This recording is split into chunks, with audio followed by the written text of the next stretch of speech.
Good morning, everyone. Ma'am, ngasi देखो risk and reward का risk and reward की मतंग से यंग मिन से का risk reward से कोई stock market खत्म की नतना कोई की life तो सो कोई ना risk लो दे बता बम तले इतने मैम नत्रा कोई ना risk लो रकान तो कोई ना reward फंग पने risk pick ना लो रकान reward साउंड फंगे risk साउंड लो रकान reward साउंड फंगे हाई बस सो कोई हानन already कोई लोइना खंगा बंगातन का अदु हाई बस की risk and reward से कोई stock market तक कमाइना कदाइद यावगे हाइबदसु लेको कोइना रिक्स हाइबदे कोइ स्टॉक मार्केट से संगसिलाकान आइगी लॉस ओइबदुनि को आइने रिक्स क्याम लौगदोइनो हाइबसे आइने लॉस कदाइबो ओइबे याबगे हाइबदुनि नत्रा अदो हाइबो रिक्स से कोइना मिनिमाइज तौबा हाइदे आइगी लॉस के चांगदो खरा हनबा नत्रा अदो अइना सोम नकंदे ngसाइगी हाइगिबसे रिक्स से हनधरगदि रिवार्ड से हनधरे हाइले दुदे आइने रिक्स से कदाइबो हनधरकान आइगी रिवार्ड से कदाइबो हनददुइनो हाइरी बसिगी कनो से कोई स्टॉक मार्केट लोइने अप्लाई तौसिन बजाब ngakतनी को अदो इन लाइफ द कोई खुदिंग मक से लोइने मक रिस्क लवी हाइनिंग से कइनो हाइगदि से एग्जांपल नोइन हाइ का दंग से इन सिदा गाड़ी मसा म थौदो जुम दगी थौरग थोखि बाइ से यम रिस्क समन सय जो कान द एक्सीडेंट तौरगन हेबसु खंग ngam बनते नत्रा से suppose in ngasi government job की लाख तरा ताम दे ट्राइंग टू तरा हम दे पिसिल लेखल से को थबक मणिपुर दि लोइन तौनै को मैम थबक कम अखोइना मणिपुर गवर्नमेंट की जॉब फम अखोइ फंगना होनबदा विदाउट मको कोइ मनी दा कोइ पैसा पीदना ngasi बाउ दा थबक फंगबा हाइबसे लेतरी को सम सेंगना हाइरगदि अदो सिगी सिना तोंगान ग्रे अदुदा ngसाइगी आइना हाइनिंग बा ई पॉइंट लाई सिदि ngसाइ अदुदा खोनि पिसिन गेबे पैसा दु रिस्क ने तो पैसा खत नते मतम सु रिस्क ने आइदो कइदौरे सोमदै थबक अमा तानारि हाइबगी आइगी पैसा सुन सने पिसिन गरि हाइबगी आइदि को अतोप आइगी तोंगानबा लाइफ की ओइबा अतोप वे दुदि आइ जेंगदरे को मतम गी ngहा की थबक सुरु खोलगा ngaइरगा लैदुइनि आइगी एम दि कदम दनो आइगी टारगेट दि कदाइ दनो आइगी टारगेट दि ngसाइगी आइगी जॉब तो हाइदोरा कांदा इसे फंगनी हाइबदुदा लैरगा को लैगदोइनि सिसिद याम चाउबु रिस्क सम लैको मैम हाइबसिगी रिस्क से सिसु रिस्क ने अदुगा कोइ स्टॉक मार्केट ले सिसु रिस्क ने स्टॉक मार्केट ना हाइबसिगी रिस्क से कोने मिनिमाइज तहनबा याबगी ऑप्शन नमसु लैदिको रिस्क से मिनिमाइज तहलको रिस्क से मिनिमाइज तो रिवार्ड 100 ने दो हाइबसिगी रिस्क से कोने मिनिमाइज कमाइन तौगदुइनो कदाइदे तौगदुइनो हाइबे मतंग सिदा कोइ स्टॉप लॉस हाइबम लाखरे स्टॉप लॉस मैम ताबीर मनी नता स्टॉप लॉस मेंटेन तौ स्टॉप लॉस मेंटेन तौ हाइस स्टॉप लॉस ने कहीं ngसाइ की रिस्क 10,000 लॉस ओइगदो आइगी रिस्क तो मार्केट से मखाम द हाइदरको मतम द आइगी को आई 2000 दगी हेन लॉस ओइजरोय नत्रगा 3000 दगी हेन लॉस ओइजरोय हाइबसे आइगी ngसाइ की आइगी रिस्क टू द इना को स्टॉप लॉस द इना को कॉन्फ़िगरेशन तौरगा थमगदी स्टॉप लॉस टू द इन ऑर्डर तौरगा थमगदी स्टॉप लॉस सिजनरगा इना आइगी हो इट्स एंट्री तौरिबा मार्केट से होरे नैना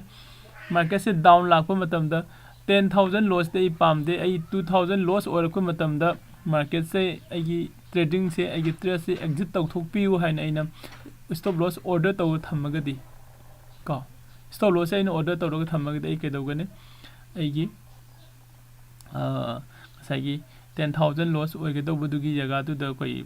2,000 खतंग लॉस ओइरगा आइसे मार्केट तगी आउट ओइ होदुइनि को okay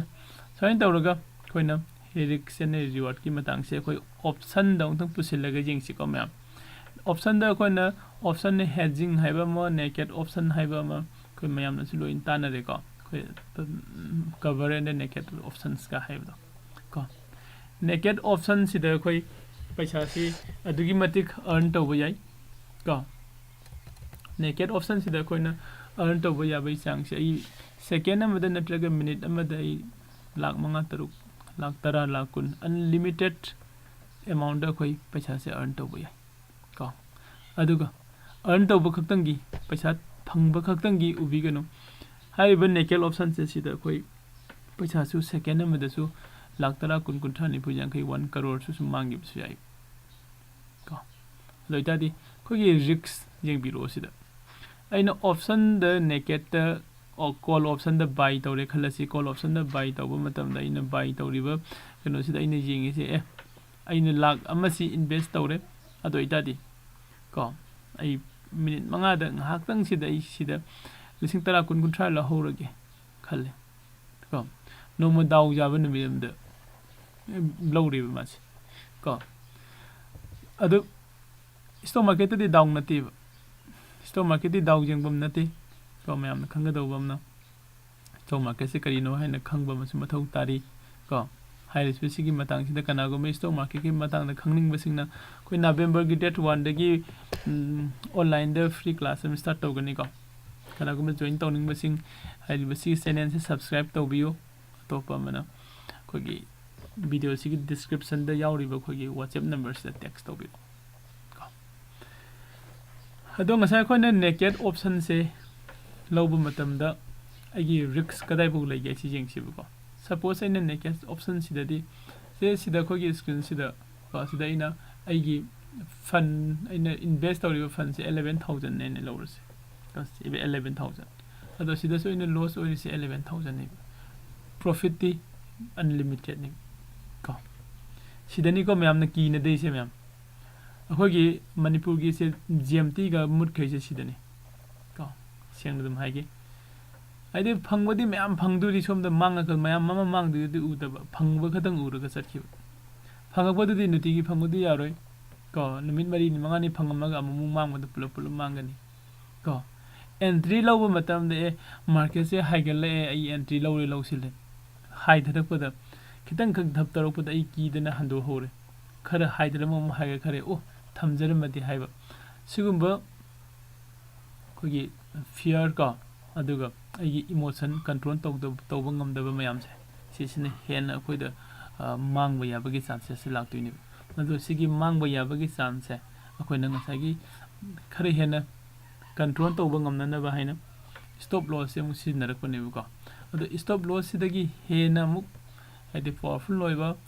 hena koi trade tawda nungai ba haide agi maximum agi risk to di agi risk se minimize to hon ma ba dugumba option da adugi option da su option kan sida ko naked option sida koina trade to sina taba atopa koina hedging haiba masu leidi ko hedging da trade to ragadi haiba si se koi minimize to bangame haiba masu leidi ba mya yai ko haiba si matang sida koi ngasi si jing mina si ko koina call option buy to ba yai natra koi put option buy to ba yai ko call option buy tawraga na market na mathak lomna ka khali makhai ekoi profit ne put option na khona buy tawraga na market sina makha da kumi makhai gi khogi profit ne natra to kana go makha na ai buyer di kanade ko lo profit lo matam na profit mi am lawe de loss account mi am oi bani seller ne hena favani khalasi seller ne hena phai khala ka ai call option na sell tawre khalasi call option da ina sell tawda pami se kaino market sina ko makharom da haidra ko matam da makharom da haidra ko matam da aigi profit ne aigi profit ne adu limited profit oi asagi 11000 invest tawri do 11000 invest tawri do adu mak ko nangi maximum profit oi di 11000 do adu 11000 dagi hena nangna profit se earn to ngam moi seller moina adu loss ora kan da di market sina mathak ta ka khali ba makhai gi mathak ta head haigal li ba makhai gi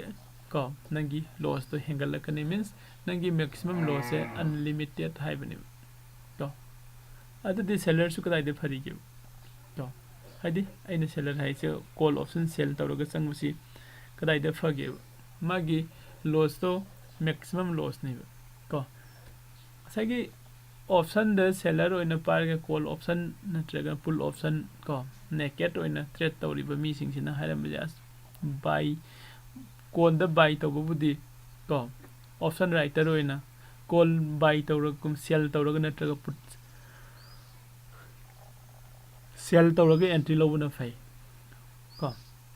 hoi fai ko point namada kari kino harigadi akoina seller oina entry lawragadi agi market ki direction do aduda laagasu aigi profit ne atopamna sideways da laagasu premium chasilak pa haiba ma leibani na premium dike haiba ma leibani na adusu aigi profit ne ko हाइरिबा condition सिदा buyer दगिदी seller ने खितंग फै हाइबने option से naked अखोइनो option से बाय तौबदगिदी सेल तौबने खितंग फै हाइबने अदु बदुन पूरा फरबरा हाइरगदी यादेको सेल कोइनो पुट सेल तौरे खलसी पुट सेल तौब मतमदा पुट सेल न पामिसिदि कैनो मार्केट मथगलमदा हाइगलकपने मार्केट सिना मथगलमदा हाइगलकपो मतमदा कदाइबो हाइगतुइनो हाइगतबा याबा हाइगत खरे खल्लो अदु नंगने इन्वेस्ट तौरिबा अमाउंट दो अदुदगी हेना नंगिदी फंगारोय को नंगने सिदा हदि मागी लिमिट अमा लेजनेबा सेल तौब मतमदा नंगने सेल तौरे सिदा से सपोज 394 मागी कनो से अखोगी प्रीमियम से सि पुल अप से नंग फंगबा याय को फंगदबसु याय दुगा नंगने मैक्सिमम नंगी प्रॉफिट टुदी सिदगी हेना फंगोयबा दुगा नंगी मैक्सिमम लॉस दि अनलिमिटेड हाइगरे करिगिनो कनो सिदा नंगने सेलर ओइनो संग मतमदा 1.37 L की सांग ते संगी लोट रम लो मतमदा को बैंक नीति द हेको सिगुम्बा मयाम सि लई को इदी अइना मयाम द शेयरिंग तौजिसे हाना न ऑलरेडी खंगबा सिंगिदी को फरे खंगद्रिबा सिंगदसु सि खंगदिन बियु हाइबगिनी को अदो कोन कॉल द बाय तौबा नत्रगा पुट द बाय तौबा प्रॉफिट लौबो द याम नुंगाइबा याम थुनु प्रॉफिट से लौबो याबा दुगुम्बा मफमने अदुगा कॉल द सेल तौबा अदुगा पुट द सेल तौबा सिसु प्रॉफिट से लौबे को अदुबो हाइरिबा अनि मक्से लॉस ओरको मतमददी याम चाउन लॉस ओइबा याबा मफमने अदुति कोइ स्टॉक मार्केट से कमाइन तौबा को तोकदोइरा को स्टॉक मार्केट ती ngasai ko मैम नसु हाइरी अदुगे stock market is one of the best platform ने फॉर इन्वेस्टमेंट की को कोन इन्वेस्टमेंट तौनना बद ख्वाइदगी बेस्ट ओइबा प्लेटफॉर्म दी स्टॉक मार्केट ने कोई कैरियर स्टॉक मार्केट सेम याई को अदुबो तौबदबो आई स्टॉक मार्केट से करिनो हाना खंगबदि मथौ ताइ मसा कोन इस द वरी सारिबो ऑप्शन सिदे कोई सुम पाइ से को कनागुम्बा खोगी थबक तौबो मी नत्रगा पैसा नुंसा पाइबा मी मसागी प्रोफेशन नम लेजबा मी सिंगनदी हाइरिबा ऑप्शन द अदु द सिसि तोखरगा कैश मार्केट आइति इक्विटी मार्केट संगसे लगे स्टॉक से अफफब स्टॉक खल लेरगा इन्वेस्ट तौरगा एगी पैसा तालहनबा याइको एगी पैसा सिना एगी पैसा दुम तालहनजबा ऑटोमेटिकली दुम तालगा लेहनजबा याइ को हाइरिबसी कमाइना तानगदगे खोकदगे हाइबगी कनो से लेरगासु इंगोम दम WhatsApp ता टेक्स्ट तौबिरो को अदुगा दुम मखाताना वरि सासे हाइबदी अइना हाइनिंगसे मखाताना वरि सासे हाइबसिदा सोंगी पैसा से इंगोम द पिरो अदुगा इंगोम इन्वेस्ट तौरो हाइब नते को म्या को हाइरिबसी की प्रोसेस से तौसे हाइब मतम द सोम तौगदबसे करिनो हाइरगदी सोमगी ट्रेडिंग अकाउंट में ओपन तब मथौ तायदि मतुंग द ट्रेडिंग अकाउंट द संगसिलगा खोय कमाइना स्टॉक बाय तौगनी को स्टॉक तो इनम सेल तौनिंग मोतन कमाइना सेल तौगनी आइरे बाइना बाय तौरबे स्टॉक से क्याम कुइना थंबा यादुइनो करम स्टॉक ना हाइदे how to select the best of कनो खोगी स्टॉक से सिगुम्बा मयाम अमा को इ दम मयाम द दम गाइड तौजगे अदुगा लीड तौजगे को अदुगा अतोपा मना खोगी सिदा अगी प्रोफेशन से स्टॉक मार्केट से दोइन चचरगे हाइबा कनागुम्बा लेरगदी को हजिकी अखुना हाइरिबा इक्विटी मार्केट से ट्रेड तौबसिसु याई ओके कैसु काइदे फंजामने लेरगदी मदुन हेन बेस होय को अदो कनागुम्बा हाइदि फंडो याम चाउना मरांग काइना लेबा नतबा लेबा को अदुम मी अदुगा मु आई सिदा स्टॉक मार्केट सिदा की कैरियर से सेमजगे हाइबा मी दो अदुगी दमक्तदी कोना स्टॉक मार्केट से संगसिलगा कॉल ऑप्शन बाय ऑप्शन नत्रगा फ्यूचर्स नेकेट यारी मखैगी ट्रेड तौबिगनो को नेकेट ट्रेड तौबै मोत कोना खोगी से खोय कनो द को हेजिंग हाइबा ग्रुप अम लेरी को हेजिंग द खोना ट्रेड तौबा याबगे खुदोंग जाबा से लै हेजिंग सिदा खोना ट्रेड तौरगदी ट्रेड से कमेंट तौगे हाय कांद खोगी कनो से मिनिमाइज तौबा याय को आइगी लॉस से मिनिमाइज तब याई अखोने लॉस से मिनिमाइज कमाइने तौगदबनो हाइबसु लै को अदैदि अतोप अखोगी कनोसु लैदि हेजिंग सिदा मखन म्याम अम लै को एक्सपायरी डे नुमि खतंग द लौगदब हेजिंग अदुगा अखोगी weekdays whole week sima pura lawraga thamba yabe hedging ko ariba ko ne whole week lawraga thamba yabe hedging se yamna one of the best ko kogi strategy ne sida ko na direction market ki direction sigi thoidongna important oide ko hedging je ko ne lawsil laga thamba ga dum market se mathak da cars ogi profit oidini makha da kumasu ogi profit oidini ko siguma makhan gi hedging se koi lawbu yai ko market se mathak ta ka khale agi profit ni makha da kum dhare agi profit ni ko aduna sai koi hedging se su kari no khamina se sigi marak sida khogi nga sai khoi na hanbada khogi hedging sigi khogi kano se magi risk ko sai sell option sida sell option da khona sell to matam da risk se unlimited oi haire buy option sida khona mu buy option se to matam da igi maximum risk se ai invest to total whole amount do adu igi risk ne mu haire ko adu masai gi ojani hedging hairi sida agi risk se kamaine minimize to honba yagi haiba ko risk se kamaine minimize to bo to honba yagi haiba matang sida koi jengmina se ai sida Zerodha account da laksage kana gumba Zerodha account laitari ba mi singna igi sigi watch kano sida video gi description sida Zerodha gi account open to no ba link yauri bane sida sangsilaga account open to bio to makha ta ba khogi kamaine laigani kamaine zone gani stock market kari no ai loina guide ko free of cost da guide to jake ko ado koi ai gi Zerodha account da lai aduga order se sang bio ko order se sang bajda ma ngasi message kar pirami ko murhat trading ai diwali gi ni ko diwali gi trade am lai bane diwali gi trade se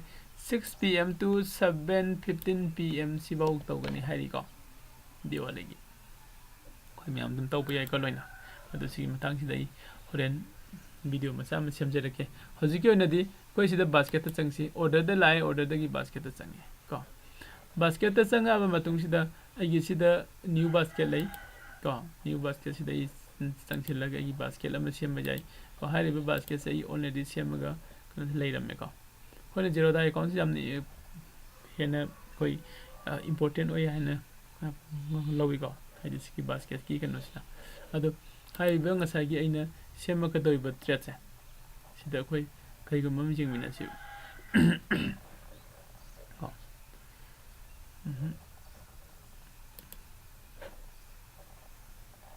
okay sensible.com haine lainra sensible.com starting gi or option strategy gi ai de kon stock market ki lai riba mayam se sigi analysis to budam nungai ba kan on kai ko ado ai sida kan on ka semjage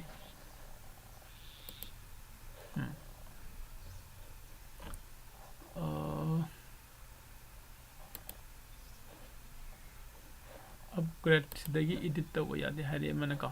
edit to ya de hari fare okay sida lao ai puno de to roge sa ko na se suppose ko na hedging hai se kari no hari gadi first ahan bada khoi jing si hedging hai se kai no ina market se mathak lom da ka khalla ka ne na call ama buy to roga lae khalla se ren makham da hai thara gadi kamai to makham da hai thara gadi sida call ama sell to silo hai bane buy to roga mathak lom da ka khalla pa makha da hai thara gadi call ama haidi insurance jaw type ta sina protect to holo hai bane ko nang ko na sida ngasai gari aina gari ama leira kan insurance jaw do du gi type ta sina ngasai sida call option ama buy to roga lai se kari gino market se uptrend da laga da profit fangani hai begini adu market se na kai go makham da hai dara da kamai to ba gi loss ne da ai kadai bo loss oi dino ko bank nifty gi market ki movement me amne khangi do niam khango do na second am da sign ta gi sio si matam si dai manual exit to ba nang gadra nang de ko adu bai na si da stop loss thamaga di nang bra nang ko adu stop loss thamaga di stop loss hit to ram ka gi sio adu dai o ai ka am draga di hai bam la kan inra adu si gi koni hedging de la ka da di som da hai dhra ko matam da si gi call option aina sell tawri se si sin agi mang se khara makai cover tawraga laigani ko cover tawraga cover hedging cover tawraga leigani aduga market se soida hydram mu high khare khalo ko adudi ai gi mu profit lom dam kharam karakani yaiko hai basigi ngasai gi trade ki mawong se sigi trade ki mawong se koi kamaina sem ga hi jing si ko adi market se aina mathalom da ka khala kane ne chang se lore du makharom da hai dare sibo hai dare ai stop loss thamama gadi sida ka khrani adu bo sai bo hai dare ga mu ka khala ga so ai stop loss se kak tana dum ka khalak pa ya bagi ai gi dum thamba ya bagi mawong do karamba mawong da sem ga jing si hai ri basigi sumba makhan gi sigi ngasai gi lai basi strategy hai ri ko sumba strategy se mayam ma lai ri fa mayam ma market se na aina uptrend da ko market se uptrend da chatlagadi market se uptrend da chatlagadi aina wakhan sida market se uptrend da chatkani haina khalle ado uptrend da gi technical analysis ki matungina su pire ado hoji se uptrend gi sida isi entry lawre kaigamba gi analysis tu na natraga market ase tambangam banati ko hogi news am khatang la ga su medi yamna sensitive oiba port ni ko the market se in uptrend the second and trade se low se lore ko sigi hedging id balance ma protect tong na ba kana hap tu market se downtrend de la kana in low se lore sigi protect tong na ba id uplom de la ga di kana na protect to du natra market se sideways ta sum la ko yai haina in trade se low se le sideways ta sa ta metha ka khadi natra ga makha da kum ru di si kana no oi du ko natra na market se ko adi koina market ki direction se gi matungina market ki direction se gi matungina khogi trade se launa reini buloina ko as a direction se sore kan da nengom de loss oi du se natra hai be loss se khoin oi dana ba ko pull up na oi dana ba kharam makhai kal hobo ngam na ba je kan da khoina important ore se kaina kan da what is the hedging hai se ne ko hedging gi maram sida khoi se kharam makhai khangba mathau tai ko aduga hedging sida asai gi sigi market se up trend da la kan da khoi down trend da la ga di aina kari to bo ya ge habi mathang se khoi sida jingmin si ko okay sida hojik lai se bank nifty gi hojik lai riba price se 40784 ni market ki price se ko 40700 ko 84 40784 say 40800 and low lagi ko at the money suppose I na column buy tawre busi okay column buy tawre ko I na buy tawri ba call se si I na buy tawri se si gi profit and loss yang si okay hai ri basi gi call option se na buy tawu matam da in invest tawri ba amount se 360 rupees ni per quantity ko the market se na mathak lom da haigal la ga I maximum profit se unlimited ni ba I profit se mathak lom na ka ra ga makharom da kuma ga di I loss ni loss te kadai ba oi ba ja ga ka nga sa ge na invest tawri ba per quantity da 360 rupees se na invest tawri ba amount se si pull up mang gi se means maximum loss 9000 se loss oi ba ai okay sima yare ko ma'am ado I sin la ke ado sigi loss se nga sa ge 9000 ai ni invest tawri ba amount loina mak se loss oi handana bai kamaina tawba ya ga kan nga sa gi hedging gi concept se koina pusila ga sida koina high riba sigi stock price hai sida gi mathalom na kitang ka khalaga ko se suppose 40000 ko nga sa ni log gi do kya don 800 tan ni na 40800 to the 40000 adi main loina koi difference di adi ko gi stock price difference hai bam se lai ri ko adu su 5000 gi sang thang ga do bune adu je 4000 ka tang 400 5000 and 400 ki sang ko smaina I sida mga hapse level sel na mga ko ade aina sida nga sa gi column mai na buy taw gi bado adu gi ko magi manga ga di hai gi cover taw na ba column mai na sel da mo hapse level okay e ko mya column buy taw gi se na column su column sel da hapse le adu sida gi kano se kitang I ba typing mistake am yaw le ko sigi mathata ka ha ga dam ni 41400 oi ga dam ko 41400 ko 41400 se low le khala se sell tawra then ko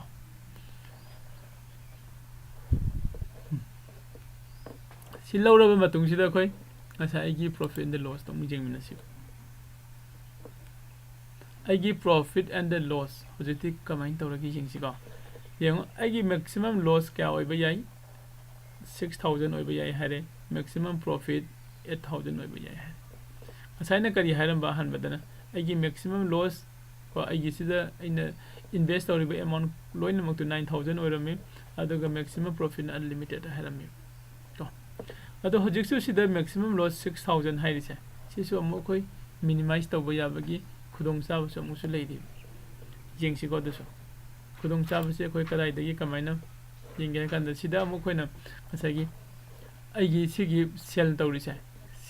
se koi edit tawsin se aduga sell se koi quantity lot amagi hengalan se haibadi 50000 go modify okay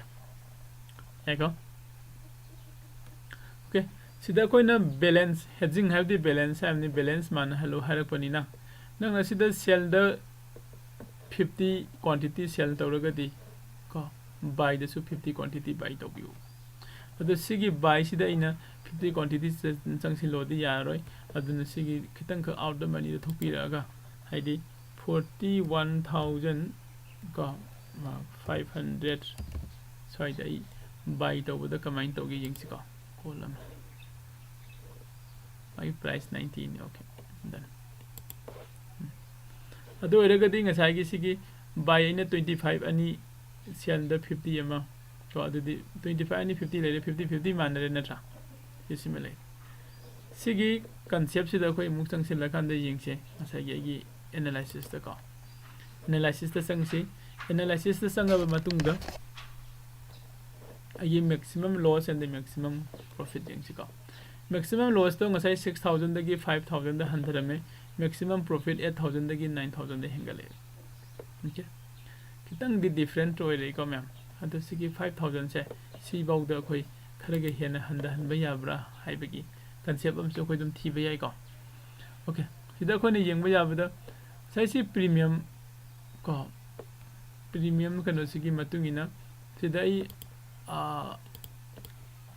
75 hela ke me king si ko 75 hele ko aduga sida mu ko lot 50 lots hela si 75 50 ka 25 ka 75 tare yare ko mele sida di kamain to ge mu yeng si just khoina hena better oiba ko better oiba igi trade to thibani ko myam sida lai se igi profit 10000 ore igi loss kadai bo 4000 um 100 masa ahan bidadi around 7000 gi me ada igi loss le ram hoji 100 na tra sumana dadi aina trade se sang dringai matam da igi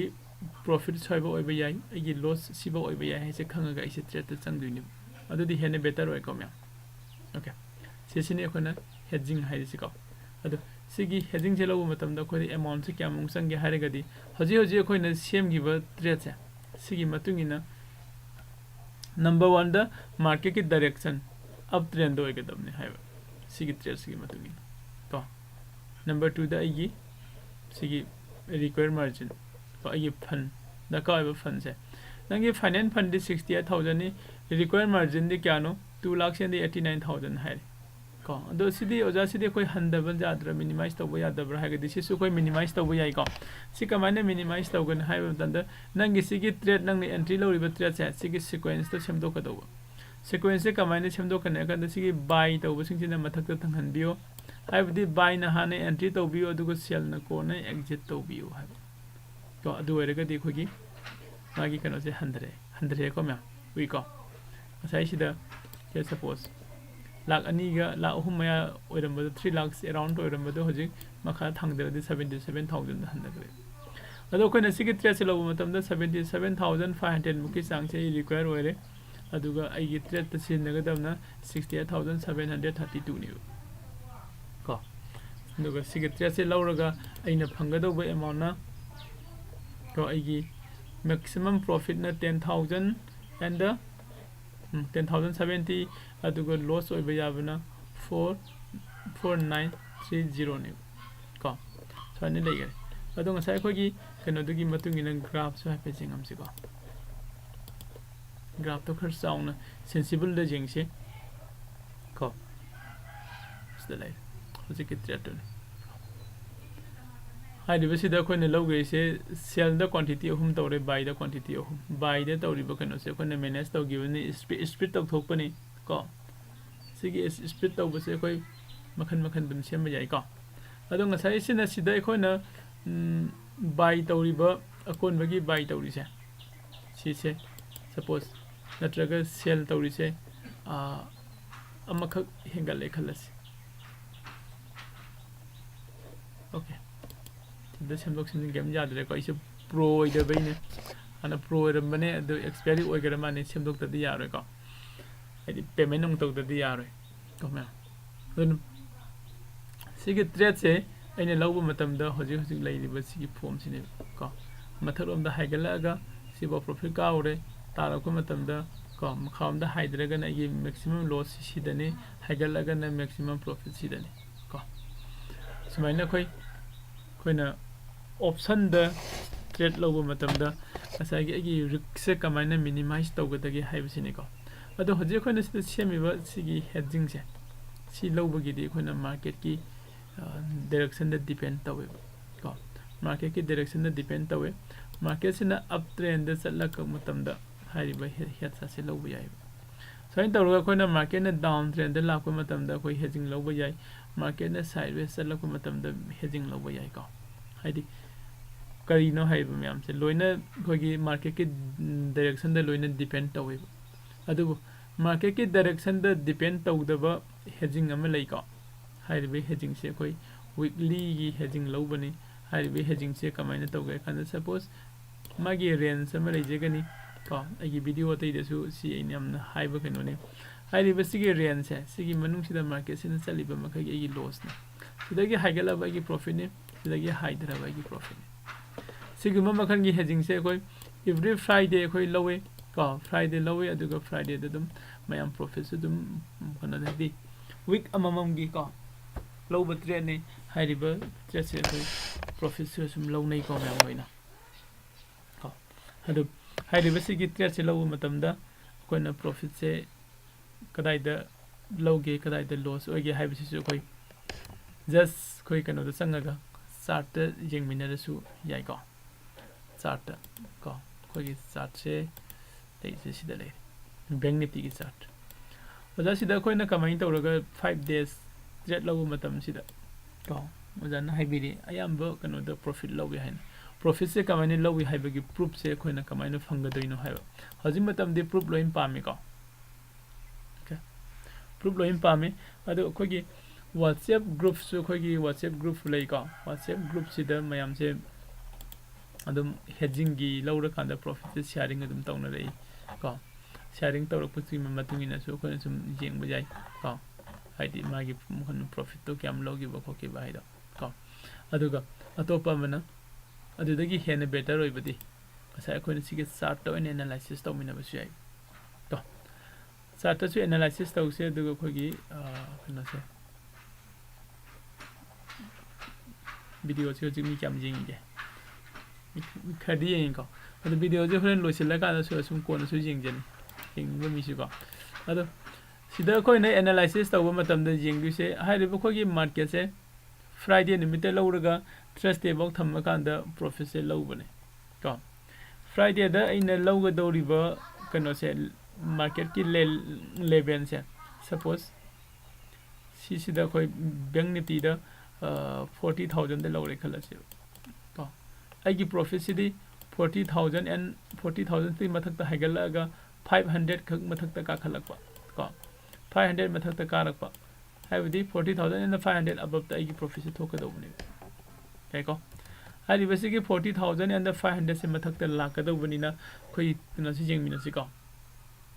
se suppose ngarang friday ne ngarang friday koi trade lowe 40,700 te lawraga thamgi bane mi myam ma ko next thursday bok tham doini je koi khangdari ko next Thursday ba akhoi na thamgadoriba trade se kadai da profit laktino dingara akhoi na lawgai se 40,700 ta lawbani ko adudi 700 ta plus 500 hapsin lagadi 41,200 ko si ladiba just aina sum sara khom je kuni subsan ta de ko si and above the 41,200 and above sida la kan da khogi ngarangi khone lawgariba kano se sigi trade sigi profit se phangdini to 500 khatani mathata ka du se ko makhada kumba gasu khoina pam du se kaino si khatani sumain ko 700 te lawbani minus teno tarogadi 40,200 sidagi profit oidini makharam da haidragasu sidagi ane below sakhi matam dai profit ne ko adi magi probability se abjam wange haibne bo hojiki hairiba trade sida ko ado I drawing se delete tauge aduga mamang da koina keno singsida di mamagi week singsida koi kamain toraga profit phangiba aduga profit phangideba singda jingmina si ego isi bank nifty okay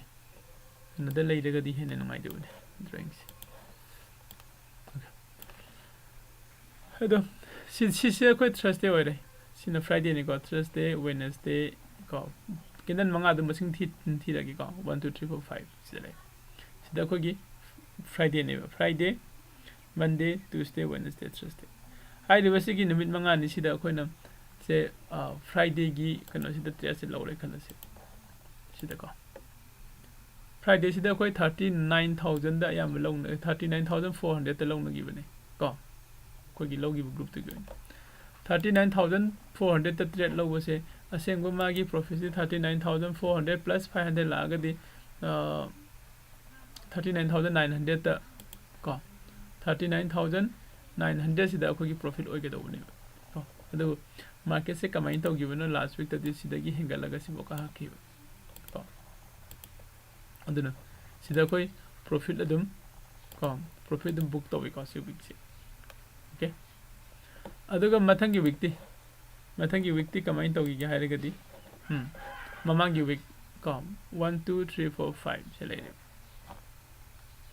1 2 3 4 5 this sida ko ne logi base 39,000 da trade I am below ko 39,000 so I did just low so I just low adu koi profit ti kadai do dino 39,000 da lower di makharam da hydra di minus 500 tawra di 38,000 ko 500 chumi ko 38,500 sida koi profit oi gadam ni 38,000 ko 500 mathang le hore oho ram handa gare ko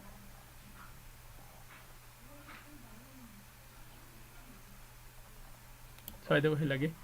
ko sida leire ado mamangi week se handa ki last week nataba adu ki mamangi week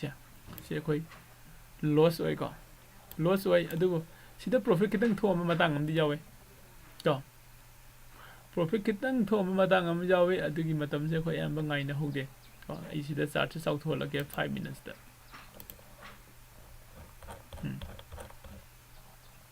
Okay, see the late 39,000 the low raga hogi target se mal see the lamb bunny call can see the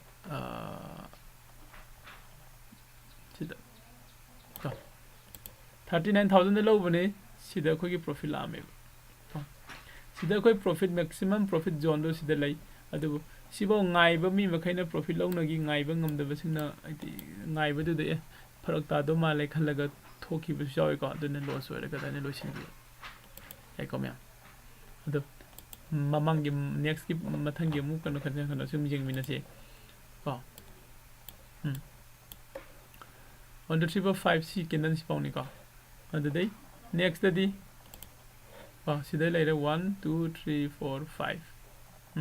sidi kone yengudraga su profit oya hidum khangani si candles de lawraga si bawda di profit dum lawre natra adugi mamangi su 1 2 3 4 5 si candles de lawraga si bawta di profit dum lawre ko eko 1 2 3 4 5 ko adu 1 2 3 4 5 chumbra 1 2 3 4 5 hairibasi candle sida khone lawrasi sida khone trade law matam sida si green candle sina trigger red candle sida profit phangi ko okay adu matung da amuk 1 2 3 4 5 sida ina trade law ko matam da soida dum profit phangi ko wednesday da phangi thursday da di amuk hena pi gere ko profit ai ko soin tawraga 1 2 3 4 5 sida ina trade law re si trade law matam da sida dai profit phangi ko 1 2 3 4 5 ko soina nga sai akoi na candle se mathang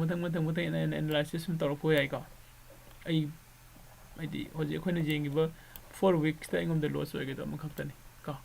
soin tawra ta isingi jeng ko matam da pura 4 weeks se akoi gi loss sui oidaba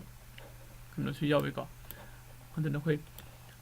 hairiba trade se akoi na lawmina si tawmina si hairagadi kana gumba trade se ojai class to jaujage haibadusu ko nang adum class yawo yai ko kogi hedging ki class na 10000 rupees ne ko per head ta adu kana gumba no jai di class ti yaujeroige to just ai hedging du khaktang ai lowbudu yaujage hairagasu whatsapp ta text to biro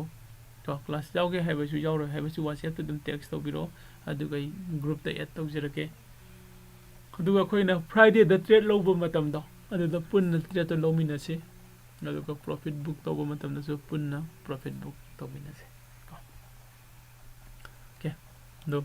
mayam ngasi gidi soida loisil lage loisin ringe gi mamang sida ina mayam da kitang kano mana kogi se koi anova basic ki ko basic stock market ki class amai start tawna bo hona jari ko hairi basigi class sida khoina lege do ise free online class oigani ko kana kana attend tawba yagai hai kanda housewife retired person students professional businessmen employees and unemployed loina ma khoi hairiba si class sida attend tawba yagani ko course fee ko lojete aduga class ki timing at ko at 10 am dagina 9 10 am bauni 15 days ki class oine aduga November 1st dagi hogani ko adu kana kumbana hairi bising se join tawning bu agi WhatsApp number sida leijare 8800404848 sida koi text to biro aduga lamjing mera academy hairi bu khogi kino se YouTube channel se subscribe to buga copy gana